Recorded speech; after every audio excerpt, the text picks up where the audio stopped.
وَلَقَدْ يَسَّرْنَا الْقُرْآنَ لِلذِّكْرِ فَهَلْ مِن مُّدَّكِرٍ۔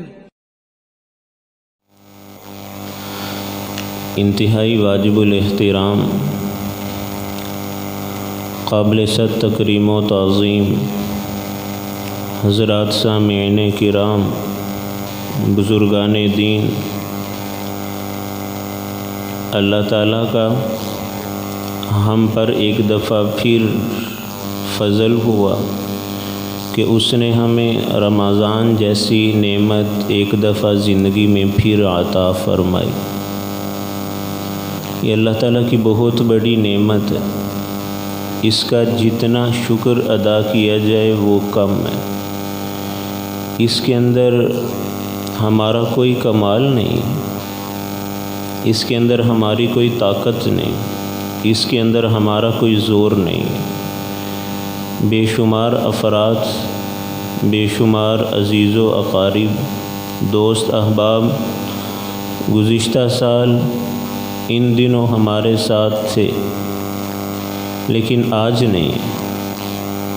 ان کو پتہ ہی نہیں تھا کہ یہ ہمارا آخری رمضان ہے، اور بے شمار افراد وہ ہیں جو یہ رمضان دیکھ رہے ہیں لیکن آئندہ نہیں ہوں گے۔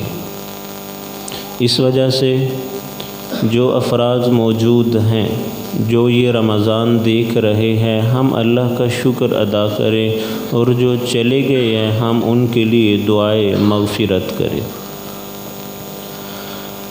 انسانوں کے اوپر اور بالخصوص مسلمانوں کے اوپر اللہ تعالیٰ کے بے شمار انعامات اور احسانات ہیں۔ انہی میں سے ایک نعمت، انہی میں سے ایک احسان وہ اللہ نے رمضان کی شکل کے اندر مسلمانوں پر کیا کہ انسان مسلمان کم محنت، کم مشقت، کم وقت کے اندر بہت زیادہ صلہ اللہ سے لے سکتا ہے۔ اور اللہ تعالیٰ کو انسانوں کو بھوکا رکھنے کے اندر کوئی فائدہ نہیں ہے۔ حدیث شریف کے اندر آتا ہے، آپ نے ارشاد فرمایا، اللہ تعالیٰ فرماتے ہیں کہ مجھے اپنے بندوں کو بھوکا اور پیاسا رکھ کر کوئی فائدہ نہیں ہے، میں انہی کے فائدے کے لیے ان کو بھوکا بھی رکھتا ہوں اور ان کو پیاسا بھی رکھتا ہوں۔ لیکن یہ میرے معاشرے کا بہت بڑا المیہ ہے کہ عبادت ہماری عادت بن جاتی ہے۔ ہم عبادت کو عبادت سمجھ کر نہیں کرتے، عبادت ہماری عادت بن جاتی ہے۔ جیسے مثال کے طور پر سانس لینا ہماری عادت ہے، سانس لینے کے لیے ہمیں الگ سے محنت کی ضرورت نہیں ہے، مشقت کی ضرورت نہیں ہے، ٹائم کی ضرورت نہیں ہے، توجہ کی ضرورت نہیں ہے۔ ہم سو رہے ہیں، سانس تب بھی لے رہے ہیں، کھا رہے ہیں، سانس تب بھی لے رہے ہیں، سفر میں ہیں، اپنے اپنے کاموں کے اندر مصروف اور مشغول ہیں، ہم سانس لے رہے ہیں۔ بالکل اسی طریقے سے عبادت کو ہم عادت بنا لیتے ہیں، جو کہ درست نہیں ہے۔ عبادت کو عبادت رہنے دیا جائے۔ جیسے سب سے زیادہ کی جانے والی عبادت وہ نماز کی شکل میں، تراویح بھی پڑھتے ہیں، نوافل بھی پڑھتے ہیں، فرائض بھی پڑھتے ہیں، وتر بھی پڑھتے ہیں، لیکن ہم نماز کو عبادت سمجھ کر نہیں پڑھتے۔ ہم نے نماز کو عادت بنا لی ہے، بس وضو کیا، آ کر کھڑے ہو گئے، چند ارکان ہیں اور چند رٹے ہوئے الفاظ ہم اپنی زبان سے پڑھتے جا رہے ہیں، اوپر نیچے ہوتے جا رہے ہیں۔ ہمیں پتہ نہیں ہے کہ ہم پڑھ کیا رہے ہیں، ہمیں پتہ نہیں ہے کہ ہم کر کیا رہے ہیں۔ ہمارا ذہن کسی اور طرف ہے، ہمارا دل اور ہمارا دماغ کسی اور طرف ہے۔ بس چند رٹے ہوئے، یاد کیے ہوئے الفاظ اور چند ارکان ہیں جو ہم مسلسل کیے جا رہے ہیں۔ یہی وجہ ہے کہ نماز کے اندر ہماری توجہ نہیں ہوتی۔ جوں ہی ہماری توجہ، ہمارا دھیان نماز کی طرف آتا ہے نا، تو ہم بھول جاتے ہیں کہ رکعتیں کتنی ہوئی۔ بس اوقات نماز پڑھنے کے بعد ہمیں پتہ ہی نہیں چلتا کہ ہم نے سورت کون سی پڑھی ہے، اور بہت دفعہ ایسے ہوتا ہے کہ نماز پڑھی ہے لیکن تسبیحات کتنی دفعہ کی ہیں؟ 3 دفعہ، 5، 7 یا 9 دفعہ۔ نماز پڑھنے والے نمازی کو پتہ ہی نہیں ہے کہ میں نے تسبیحات کتنی دفعہ کی ہیں۔ آپ اس سے اندازہ لگا لیجئے کہ ہم نماز کو عبادت سمجھ کر نہیں پڑھتے، ہم نے نماز کو عادت بنایا ہوا۔ بالکل اسی طریقے سے رمضان کا مہینہ آ گیا، بس ہم نے صبح سحری کر لی، رات کو افطاری کے لیے بیٹھ گئے، دن بھر ہمیں پتہ ہی نہیں ہے کہ ہم روزے کے ساتھ ہیں، یہ ہماری ایک عادت بن چکی ہے۔ وگرنہ ہونا تو یہ چاہیے تھا کہ رمضان آیا ہماری دکانیں بند ہو جاتی، ہمارے بازار ویران ہو جاتے اور ہماری مساجد آباد ہو جاتی، لیکن آپ ذرا اپنے معاشرے کو دیکھیے تو صحیح کہ صرف نماز کے اوقات کے اندر پتہ چلتا ہے کہ رمضان کا مہینہ چل رہا ہے، جوں ہی نماز سے ہم فارغ ہوئے تو مساجد ویران اور بازار پہلے سے زیادہ آباد ہو جاتے ہیں، جبکہ ہونا اس کے الٹ چاہیے تھا کہ 24 گھنٹے مساجد آباد رہتی۔ پہلی صف پانے کے لیے یا مسجد کے اگلے حصے کے اندر شامل ہونے کے لیے ہمیں وقت سے پہلے آنا پڑتا، اتنا رش ہوتا، مساجد کے اندر جگہ نہ ملتی۔ جتنی میرے معاشرے کے اندر مسجدیں ہیں اور جتنی گنجان آبادی ہے، اگر بچوں کو چھوڑ کر صرف بڑے افراد جن پر نمازیں فرض ہیں اگر یہی مسجد کے اندر آنا شروع ہو جائیں تو یہ مسجدیں کم پڑ سکتی ہیں، جبکہ بچے ہیں، بڑے بھی ہیں، لیکن مساجد اس طرح آباد نہیں ہیں جس طرح آباد ہونی چاہیے۔ آپ ذرا صحابہ کی زندگیوں کا مطالعہ تو کیجئے۔ صحابہ فرماتے ہیں کہ جب رمضان شروع ہوتا نا تو اللہ کے نبی پہلے سے ہمیں تیار کرنا شروع کر دیتے، حتیٰ کہ 2 ماہ قبل اللہ کے نبی یہ دعا مانگا کرتے تھے، اللہم بارک لنا فی رجب و شعبان و بلغنا رمضان، یا اللہ رجب اور شعبان کے اندر برکت دے دے اور ہمیں رمضان تک پہنچا دے۔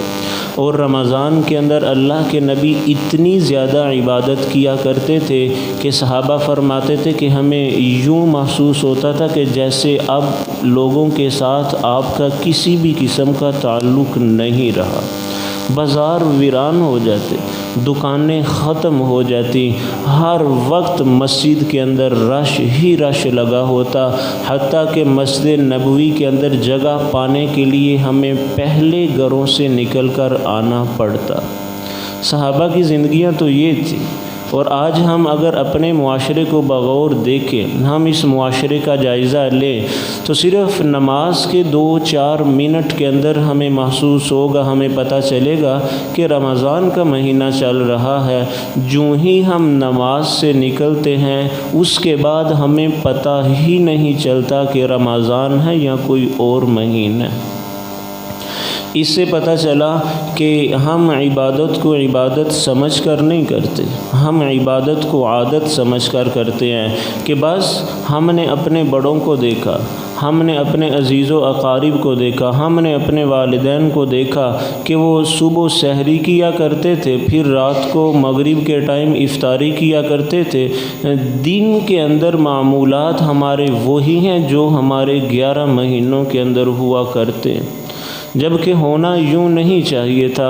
ہونا چاہیے تھا کہ دور سے دیکھنے والے شخص کو بھی پتہ چل جاتا کہ رمضان کا مہینہ گزر رہا ہے۔ مساجد کے اندر، مدارس کے اندر، عبادت گاہوں کے اندر اتنا زیادہ رش ہوتا اور بازار بالکل ختم ہو چکے ہوتے، بازار بالکل ویران پڑے ہوتے، دکانیں بالکل خالی ہو چکی ہوتی، تب جا کر پتہ چلتا کہ یہ مسلمان معاشرہ اور رمضان کا مہینہ گزر رہا۔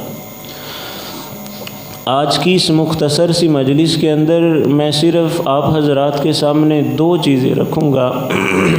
نمبر 1 روزے کے آداب کیا ہیں۔ ہم روزہ تو رکھ لیتے ہیں، صبح ہم نے سحری بھی کی، ہم مغرب کے ٹائم افطاری بھی کریں گے، لیکن ہم آداب سے واقف نہیں۔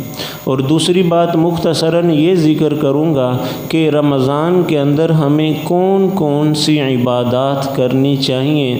میرا بیشتر معاشرہ صرف فرائض کے اوپر اکتفا کرتا ہے کہ روزہ رکھ لیا، نمازیں پڑھ لی، اور اگر اللہ نے مال دیا تو زکوٰۃ ادا کر دی، تو ہم یہ سمجھتے ہیں کہ شاید ہم نے رمضان کا حق ادا کر دیا۔ یاد رکھنا یہ رمضان کا حق نہیں ہے، یہ کام تو ہم 11 ماہ بھی کر سکتے ہیں۔ پھر آخر کیا وجہ ہے کہ اللہ نے مسلمانوں کو رمضان جیسی نعمت سے نوازا ہے؟ تو سب سے پہلی بات کہ روزے کے آداب کیا ہیں، رمضان کے آداب کیا ہیں۔ یاد رکھنا آداب کی رعایت رکھ کر ہم وہ سفر بڑی قلیل مدت کے اندر وہ سفر طے کر سکتے ہیں کہ جو سفر ہم آداب کی رعایت نہ رکھ کر بہت زیادہ مدت کے اندر طے کر سکتے۔ آداب کی رعایت ہر چیز کے اندر ضروری ہے۔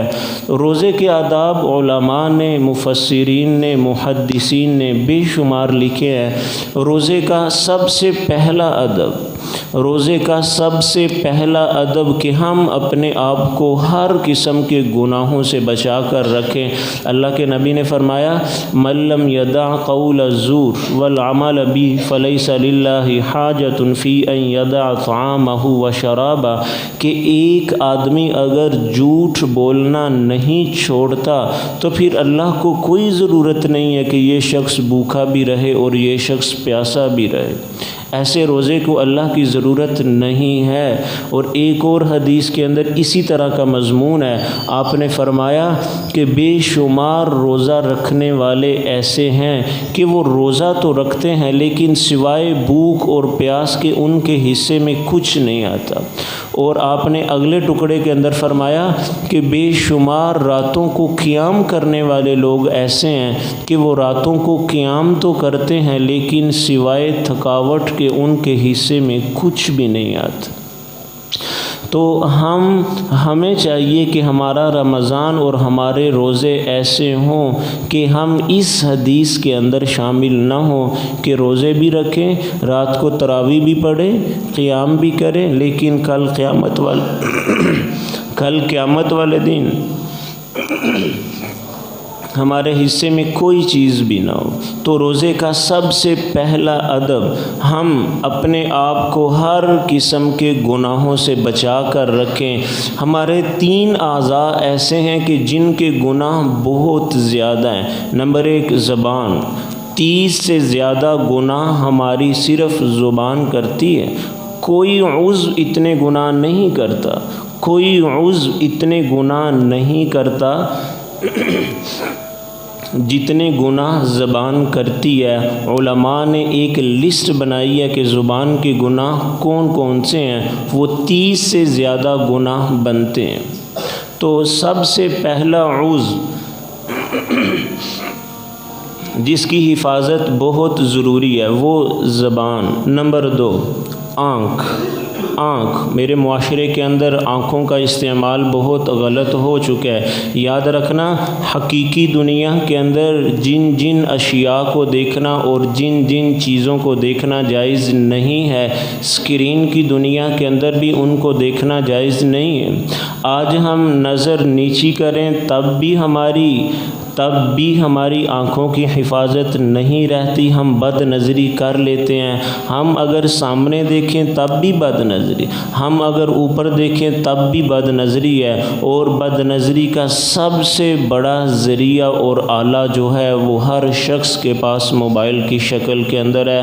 ہم 2-3 روپے کی چیز خریدنے کے لیے بازاروں میں جاتے ہیں، اس کے اوپر بھی انہوں نے نیم برہنہ خواتین کی تصاویر لا کر کھڑی کر دی ہیں کہ جس کی وجہ سے میرے معاشرے کے اندر یہ گناہ بہت زیادہ عام ہو چکا ہے۔ دوسرا جو عضو میرے معاشرے کے اندر بہت زیادہ گناہوں میں ڈوبا ہوا ہے وہ آنکھیں ہیں۔ آنکھوں سے ہم بد نظری کی شکل کے اندر بہت زیادہ گناہ کیے جا رہے ہیں اور ہمیں محسوس بھی نہیں ہوتا اور ہمیں پتہ بھی نہیں چلتا۔ اور تیسرا عضو وہ ہمارے کان ہیں۔ ہم اس سے جھوٹ نہ سنیں، ہم گالی نہ سنیں، ہم غیبت نہ سنیں، ہم چغلی نہ سنیں، اس کے ذریعے سے ہم گانے وغیرہ نہ سنیں۔ ویسے تو ہر قسم کے عضو کو گناہوں سے بچانا ضروری ہے، لیکن یہ 3 اعضاء وہ ہیں جن کا استعمال بہت زیادہ ہے، کیونکہ آدمی اگر تنہائی میں بیٹھا ہوا ہے یہ اعضاء تب بھی گناہوں کے اندر مصروف ہو سکتے ہیں، مشغول ہو سکتے ہیں۔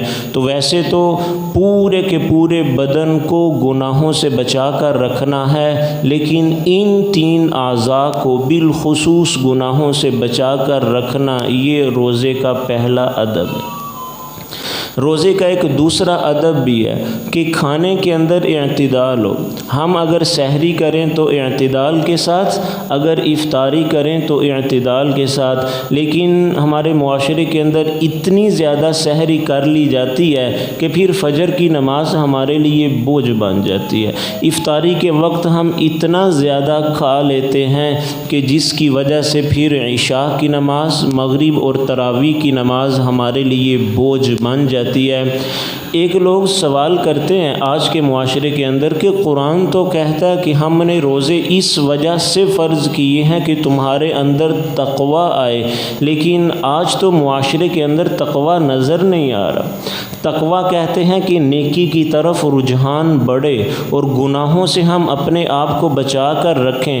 نعوذ باللہ قرآن نے غلط نہیں کہا، قرآن کا ایک ایک حرف صحیح ہے، لیکن میرے معاشرے کے اوپر یہ فٹ کیوں نہیں آ رہا کہ ہم روزے بھی رکھ رہے ہیں لیکن نیکی کی طرف رجحان نہیں ہے، گناہ ویسے ہی کرتے چلے جا رہے ہیں جیسے ہم عام دنوں کے اندر کرتے ہیں۔ تو بہت زیادہ مفسرین نے اس کا جواب یہی دیا ہے کہ اصل کے اندر روزے کا مطلب، روزے کا مقصد یہ تھا کہ ہمارے نفس کو چوٹ پہنچے، اور نفس کو جو سب سے زیادہ چوٹ پہنچتی ہے نا وہ بھوکے رہنے سے پہنچتی ہے۔ نفس کسی چیز کے اوپر اتنی تکلیف میں نہیں جاتا جتنی زیادہ تکلیف نفس کو بھوکے رہنے سے پہنچتی ہے۔ آج میرا معاشرہ بھوکا رہتا ہی نہیں ہے۔ ہم سحری کے اندر اتنا کھا لیتے ہیں کہ مغرب تک ہمیں محسوس ہی نہیں ہوتا کہ ہم روزے سے تھے، اور ہم افطاری کے اندر اتنا کھا لیتے ہیں کہ اگر تھوڑی بہت کمزوری دن کے اندر اگر ہمیں آئی ہے تو وہ ہماری کمزوری فوراً رفع ہو جاتی ہے، فوراً ختم ہو جاتی ہے، جس کی وجہ سے ہمارے نفس کو وہ چوٹ نہیں پہنچی، ہمارے نفس کو وہ سبق ملا ہی نہیں ہے، ہمارے نفس کو وہ درس ملا ہی نہیں ہے جو ملنا چاہیے تھا۔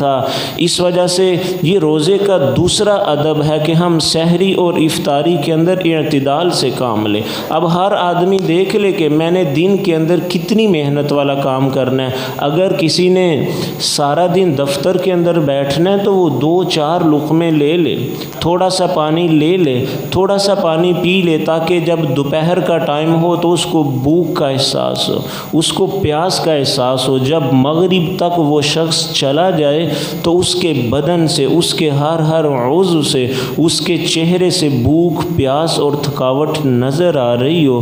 روزے کا اصل مقصد اور مطلب یہ تھا۔ اللہ کے نبی نے کیا فرمایا تھا؟ میری امت کے روزے دار جب افطاری تک جاتے ہیں، بھوک کی وجہ سے، پیاس کی وجہ سے ان کے معدے سے جو بدبو اٹھتی ہے نا وہ اللہ کو مشک، عنبر اور کستوری سے بھی زیادہ محبوب اور پسندیدہ ہے۔ تو جب ہمیں بھوک ہی نہیں لگے گی، جب ہمیں پیاس ہی نہیں لگے گی تو وہاں سے پھر مہک اٹھے گی کون سی؟ تو جب مہک نہیں اٹھے گی تو پھر اللہ کو محبوب کون سی چیز ہوگی؟ تو یہ روزے کا دوسرا ادب ہے ہے کہ سحری کے اندر بھی اعتدال ہو، افطاری کے اندر بھی اعتدال ہو۔ یہ ہر آدمی کے لیے نہیں ہے۔ اگر کوئی محنت کرتا ہے، اگر کوئی مزدوری کرتا ہے، اگر کسی کا مشقت والا کام ہے کہ اس نے سارا دن سفر کرنا ہے، سارا دن پیدل چلنا ہے، بھاگنا ہے، اوپر نیچے جانا ہے، تو وہ جتنی بھی سحری کر سکتا ہے وہ کرے۔ 2-4 گھنٹوں کے اندر اس کو بھوک کا احساس ہو جائے گا، اس کو پیاس کا احساس ہو جائے گا۔ اعتدال ان حضرات کے لیے ہے کہ جو دن بھر فارغ رہتے ہیں، یا مصروفیت تو ہے لیکن زیادہ مشقت والا کام نہیں ہے، زیادہ مشکل کام نہیں ہے، سارا دن انہوں نے بیٹھے رہنا ہے، سارا دن دفتر میں رہنا ہے، دکان میں رہنا ہے، بازار میں رہنا ہے۔ ان کو بھوک اور پیاس کا احساس تب ہوگا جب وہ سحری کے اندر اعتدال کریں گے۔ روزے کا ایک ادب یہ بھی ہے، روزے کا ایک ادب یہ بھی ہے کہ روزے کے بعد ہم اللہ سے ڈریں، ہم اللہ کے سامنے گڑ گڑائیں، ہم اللہ کے سامنے روئیں کہ یا اللہ میری طاقت میں یہ تھا، میری ہمت میں یہ تھا، میں نے یہ کر لیا ہے، اب تو اس کو قبول کرنا۔ یقیناً ہم اس طرح کا روزہ نہیں رکھ پائیں گے جس طرح کا اللہ کو مطلوب اور مقصود ہے۔ میں اور آپ کیا چیز ہیں؟ حضرت ابوبکر صدیق نے اللہ کے نبی سے سوال کیا، یا رسول اللہ بہت تھوڑی عمر کے اندر آپ کے بال سفید ہو گئے ہیں۔ آپ نے فرمایا ابو بکر مجھے قرآن کے آخری 3 پاروں نے بوڑھا کر دیا کہ ان کے اندر قیامت ہے، اور قرآن کی ایک آیت نے مجھے بہت زیادہ بوڑھا کر دیا۔ وہ آیت کون سی ہے بھلا؟ اللہ تعالیٰ فرماتے ہیں فاستقم کما امرت، اے میرے حبیب آپ دین کے اوپر اس طرح قائم رہیے جس طرح ہم آپ کو کہتے ہیں۔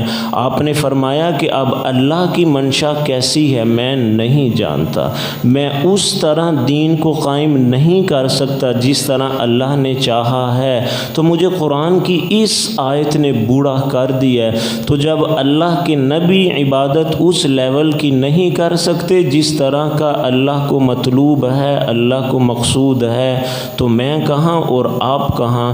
تو روزے کے بعد ہم گڑ گڑائیں، ہم روئیں، ہم اللہ سے التجا کریں، ہم اللہ سے درخواست کریں کہ یا اللہ ہماری طاقت میں یہ تھا، ہمت میں یہ تھا، ہمارے بس میں اتنا تھا، ہم نے بھوک بھی برداشت کی ہے، پیاس بھی برداشت کی ہے، اب اپنے فضل سے قبول کرنا، اپنے کرم سے قبول کرنا، اپنی شفقت اور مہربانی سے قبول کرنا، وگرنہ دیگر عبادات کے بارے میں آتا ہے اللہ کے نبی نے فرمایا کہ بہت سے لوگ قرآن کی تلاوت کرتے ہیں لیکن قرآن ان پر لعنتیں کرتا ہے۔ اور نماز کے بارے میں آپ نے فرمایا کہ بے شمار لوگ نماز پڑھ کر گھروں کو جاتے ہیں، فرشتے نماز لے کر اللہ کے دربار میں جاتے ہیں، وہاں قبول نہیں ہوتی، نماز کالے کپڑے کے اندر لپیٹ کر نمازی کے منہ پہ مار دی جاتی ہے کہ ایسی نماز کی ہمیں ضرورت نہیں تھی۔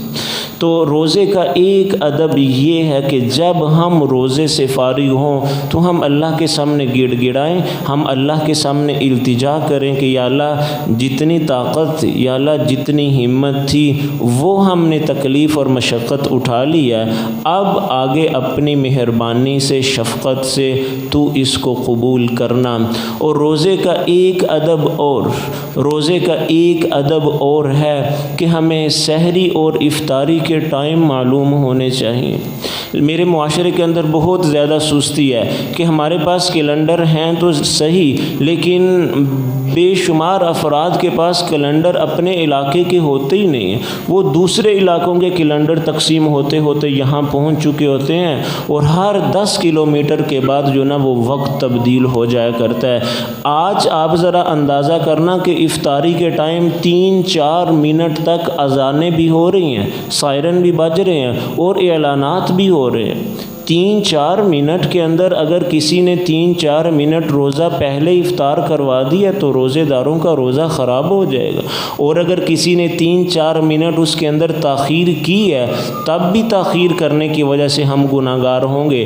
حدیث کے اندر آتا ہے اللہ کے نبی نے فرمایا کہ مجھے حکم دیا گیا ہے کہ ہم سحری کو مؤخر کریں اور ہم افطاری کے اندر جلدی کریں، یعنی کہ ہم سحری کو آخر میں لے کر آئیں، جتنا زیادہ آخر میں آتا ہے ہم سحری کو لے کر آئیں، ہم افطاری کو جلدی کریں جتنا زیادہ ہو سکتا ہے۔ اور دوسری حدیث کے اندر آپ نے فرمایا لا یزال الناس بخیر ما عجل الافطار، کہ لوگ اس وقت تک نیکی پر قائم رہیں گے جب تک لوگ افطاری کے اندر جلدی کریں۔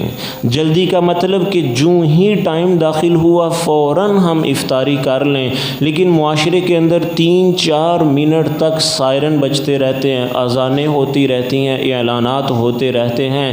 ایک علاقے کے اندر اتنا زیادہ فرق نہیں ہو سکتا، یہ بس غفلت ہے، یہ بس سستی ہے۔ آپ صرف اعلانات کے اوپر دھیان نہ رکھیں، آپ صرف سائرن کی طرف توجہ نہ دیں۔ گھڑی ہر شخص کے پاس ہے، موبائل ہر شخص کے پاس ہے، ہر گھر کے اندر کیلنڈر ہونا چاہیے، اور ایسا ہونا چاہیے کہ جو علماء کی نگرانی کے اندر بنایا گیا ہے، تب جا کر ہمارے روزے صحیح ہوں گے۔ اگر سحری کے اندر تھوڑی سی تاخیر ہو گئی، جو عموماً معاشرے کے اندر ہوتی رہتی ہے کہ ہم اذان تک کھاتے رہتے ہیں، یاد رکھنا کہ جو اذان ہوتی ہے نا، یہ عموماً وقت کے 2-3 منٹ کے بعد اس وقت دی جاتی ہے کہ جب حقیقتاً فجر کا ٹائم داخل ہو چکا ہوتا ہے، کیونکہ فقہا نے فرمایا کہ اگر ٹائم سے پہلے اذان دے دی جائے تو وہ اذان درست نہیں ہے، وہ اذان واجب الاعادہ ہوا کرتی ہے۔ تو اذان کے اندر علماء فرماتے ہیں کہ بہتر یہ ہے کہ 2-3 منٹ تاخیر کی جائے تاکہ اذان اس وقت دی جائے جب حقیقتاً یقین کامل کے ساتھ ٹائم داخل ہو چکا ہوتا ہے، اور ہم لوگ اذان تک کھاتے رہتے ہیں۔ اذان اس وقت دی جاتی ہے کہ جب فجر کا ٹائم داخل ہو چکا ہوتا ہے اور اس کو 2-3 منٹ گزر چکے ہوتے ہیں۔ تو ہم اگر بھوکے بھی رہیں، ہم اگر پیاسے بھی رہیں، لیکن یہ تھوڑی سی بے احتیاطی کی وجہ سے ہمارے روزے خراب ہو جائیں تو پھر عقل کے اوپر ماتم ہی کرنا چاہیے۔ تو ہر شخص کو چاہیے کہ وہ سحری کے ٹائم کا بھی اہتمام کرے، دیکھنے کا، اپنے لیے بھی اور گھر والوں کے لیے بھی، اور افطاری کے اندر بھی اہتمام کرے، ٹائم دیکھنے کا کہ افطاری کا ٹائم کون سا ہے۔ آپ اذانوں کی طرف دھیان رکھیں، اعلانات کی طرف توجہ رکھیں، سائرن آپ سنیں، لیکن مکمل اعتماد اور یقین ان چیزوں کے اوپر مت کیجیے۔ یہ روزے کا ایک ادب ہے کہ سحری اور افطاری کا ٹائم ہمیں معلوم ہونا چاہیے۔ یہ پہلی بات تھی جو میں نے آپ کی توجہ کی نظر کی کہ روزے کے آداب کیا ہیں، روزے کے اندر کن کن چیزوں کی رعایت رکھنا ضروری ہے۔ دوسری بات کہ ہم رمضان سے مکمل طور پر فائدہ کیسے اٹھا سکتے ہیں۔ یاد رکھنا فرائض کی طرف توجہ تو سب کی ہے، روزے الحمدللہ کافی زیادہ لوگ رکھتے ہیں، کوئی 1%، کوئی 1.5% معاشرہ ہوگا جو روزے نہیں رکھ رہا، وگرنہ اللہ کا شکر جتنا ادا کیا جائے وہ کم ہے، لیکن ابھی تک معاشرے کے اندر روزے موجود ہیں۔ ہم فرائض پڑھ رہے ہیں، ہم تراویح کچھ نہ کچھ پڑھ رہے ہیں، زکوٰۃ ادا کر رہے ہیں، لیکن محض ان کاموں سے رمضان کا حق ادا نہیں ہوگا۔ رمضان کا حق ادا کیسے ہوگا بھلا؟ کہ جب ہم اس کے ساتھ دیگر عبادات کو بھی شامل کریں۔ وہ کون کون سی عبادات ہیں؟ میں بڑے اختصار کے ساتھ آپ کی توجہ کی نظر کروں گا۔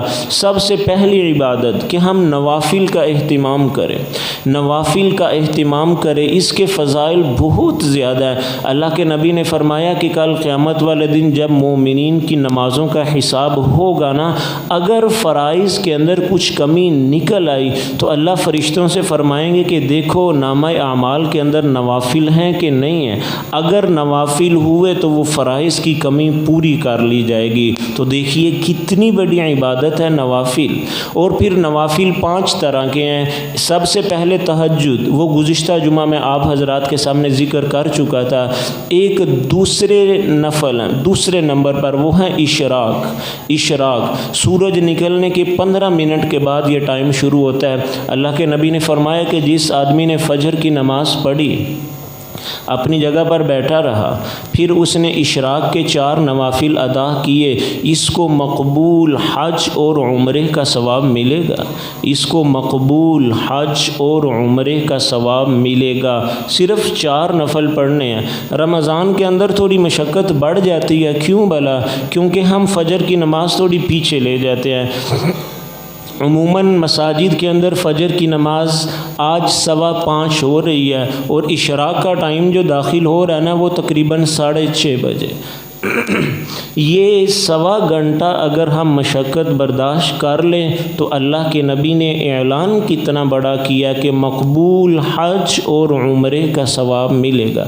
ایک تو ہم ان نوافل کا اہتمام کریں، اور اس کے ساتھ اگلے نوافل ہیں چاشت کے اشراق کے 2 گھنٹے کے بعد ان کا ٹائم شروع ہوتا ہے، اس کی بھی 2 رکعتیں یا 4 رکعتیں جتنی بھی آپ پڑھ لیں، اور فضیلت کتنی بڑا ہے۔ آپ نے فرمایا اگر کسی آدمی کے گناہ سمندر کے جھاگ کے برابر بھی ہے نا، وہ چاشت کے 2 نفل ادا کرے، اللہ سارے معاف کر دے گا، اللہ سارے معاف کر دے گا۔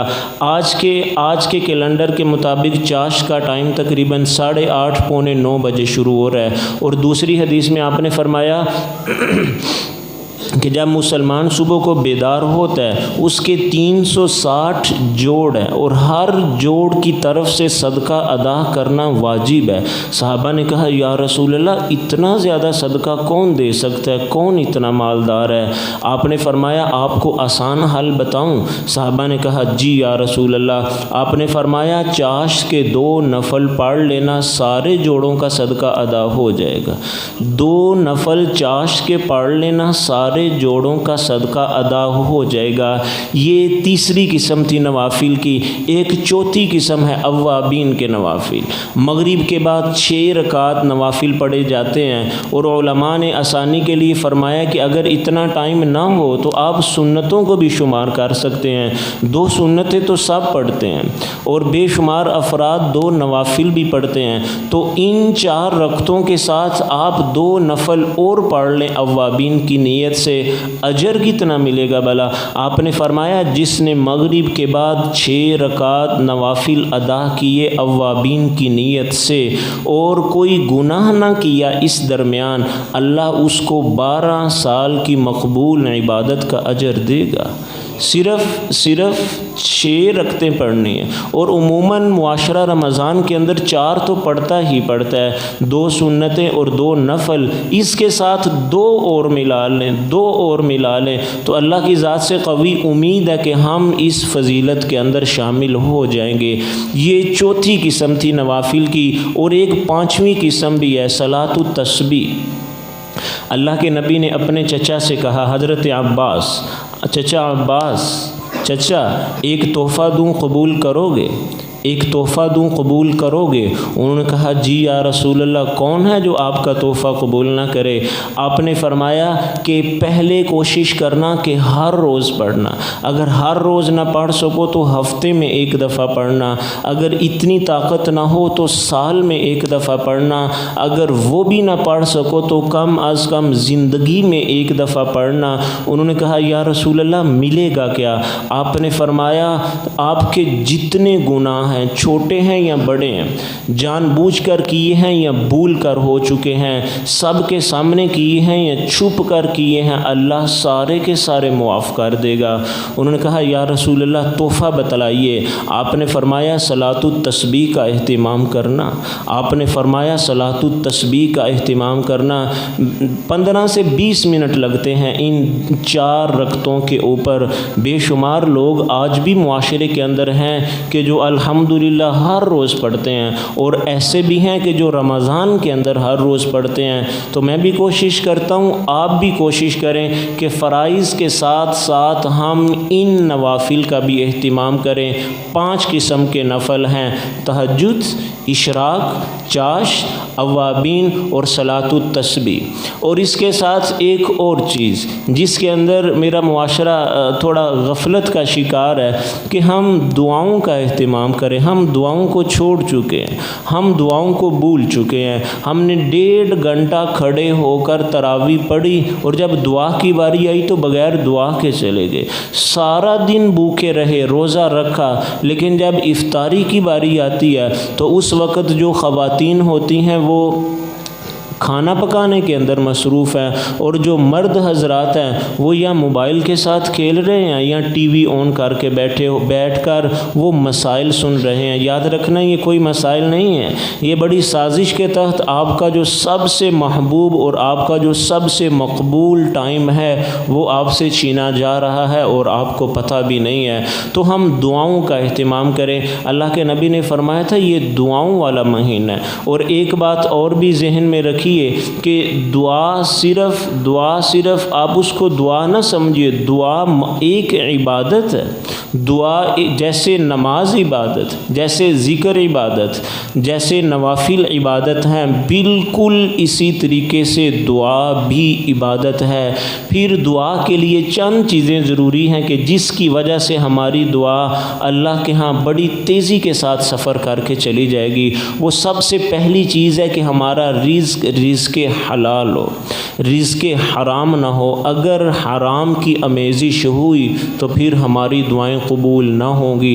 اللہ کے نبی نے فرمایا ایک آدمی اپنے گھر سے چلے پیدل چلنے کی وجہ سے وہ جب حرم کے اندر پہنچے تو بھوک اور پیاس کی وجہ سے اس کا جسم ہڈیوں کا ڈھانچہ بن چکا ہو، اس کے بالوں کے اندر گرد اور مٹی جم چکی ہو اور اس کے کپڑوں کے اوپر بھی مٹی ہی مٹی ہو، پھر وہ بیت اللہ کا طواف، پھر وہ بیت اللہ کا غلاف پکڑ کر رو کر اللہ سے دعائیں مانگے، تو آپ نے فرمایا اگر اس کے کھانے کے اندر حرام کی آمیزش ہوئی تو اللہ اس کی دعا کو قبول نہ کرے گا۔ تو دعا کے اندر سب سے پہلی جو چیز ہے وہ ہمارا رزق حلال ہے۔ نمبر 2، ہم دعا یقین کے ساتھ مانگیں کہ ہمارے دل دماغ کے اندر 1% بھی یہ شک اور شبہ نہ ہو کہ پتہ نہیں دعا نے قبول ہونا یا نہیں ہونا، بس یہ یقین ہو کہ یہ قبول ہوگی، یہ قبول ہوگی۔ تو دوسرا کام دعا کے لیے جو ضروری ہے کہ ہم یقین کامل کے ساتھ مانگیں۔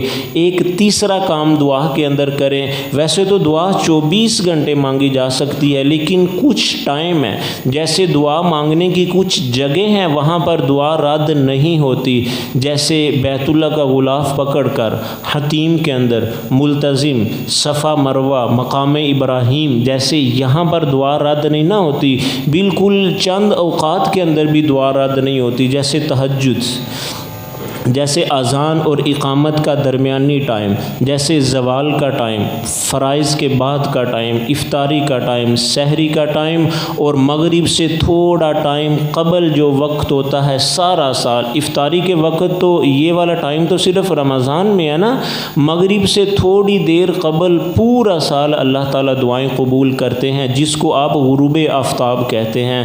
تو ان اوقات کے اندر دعا مانگی جائے، اور دعا کے اندر ایک چوتھی چیز بھی ہے کہ ہم بار بار دعا مانگے۔ اللہ کے نبی کی عادت تھی کہ آپ جب دعا مانگا کرتے تھے تو سینکڑوں دفعہ ایک دعا آپ دہراتے، بار بار، حتیٰ کہ اماں عائشہ فرماتی ہیں کہ ہمیں شک ہونے لگتا کہ شاید اللہ کے نبی بھول گئے، شاید اللہ کے نبی بھول گئے ہیں۔ آپ اتنی کثرت کے ساتھ بار بار دعائیں مانگا کرتے تھے۔ اور دعا کا ایک آخری ادب یہ ہے کہ ہم رو کر اللہ سے دعا مانگے، لیکن ہمارے معاشرے کا سب سے بڑا مسئلہ یہ ہے کہ ہمیں رونا آتا نہیں ہے، ہمارے دل بڑے سخت ہو چکے ہیں۔ اور دل سخت کیوں ہوتے ہیں بھلا؟ گناہوں کی کثرت کی وجہ سے۔ سب سے پہلے گناہ ترک کیجئے، پھر گناہوں کے اوپر اللہ سے معافی مانگیں۔ مانگیے۔ جب ہمارا دل بچہ ہوتا ہے نا، بچے کے گناہ نہیں ہوتے تو وہ کتنی جلدی رو پڑتا ہے، چھوٹی سی بات کے اوپر اس کے آنسو نکل پڑتے ہیں۔ کیوں بھلا؟ کیونکہ اس کے گناہ نہیں ہے، اس کا دل سخت نہیں ہے، اس کے دل کے اوپر زنگ نہیں لگا ہوا، اس کا دل میلا نہیں ہے، اس کو سب سے زیادہ رونا آ جاتا ہے۔ آج ہمیں رونا کیوں نہیں آ رہا؟ ہمارے دل سخت ہو چکے، سیاہ ہو چکے، زنگ آلود ہو چکے ہیں۔ تو دعا کا 5واں ادب یہ ہے کہ ہم دعا رو کر مانگیں۔ رونا کیسے آئے گا بھلا؟ کہ سب سے پہلے گناہ چھوڑیے، پھر ان گناہوں کی اللہ سے معافی مانگیے، پھر اس کے بعد دیکھیے کہ رونا کیسے آتا ہے۔ اگر رونا پھر بھی نہ آئے تو پھر رونے والی کم از کم شکل ضرور بنا لیجئے۔ اللہ تعالیٰ سے دعا ہے اللہ تعالیٰ عمل کرنے کی توفیق عطا فرمائے۔